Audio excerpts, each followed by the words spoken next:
அன்பார்ந்த அரவக்குறிச்சி வாக்காளர் பெருமக்களே, அந்த பகுதி மக்களுடைய, குறிப்பாக விவசாயிகளுடைய நீண்ட நாள் கோரிக்கை, முருங்கைக்காய் அதிக விளைச்சல் வரும் பொழுது அதனுடைய விலை மிகவும் குறைந்து போய் விடுகிறது. எனவே அந்த பகுதியில் முருங்கைக்காய் பவுடர் தயாரிக்கின்ற ஒரு தொழிற்சாலை வேண்டும் என்ற கோரிக்கை வைக்கிறார்கள்.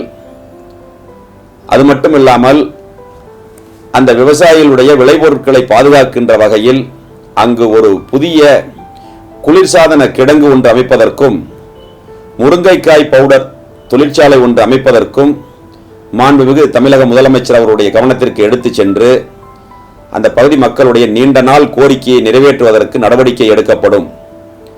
எனவே நீங்கள் ஆளுகின்ற இயக்கமான அனைத்து இந்திய அண்ணா திராவிட முன்னேற்ற கழகத்தினுடைய வெற்றி சின்னமான இரட்டை இலை சின்னத்தில் வாக்களிக்குமாறு உங்களை அன்புடன் கேட்டுக்கொள்கிறேன். நன்றி, வணக்கம்.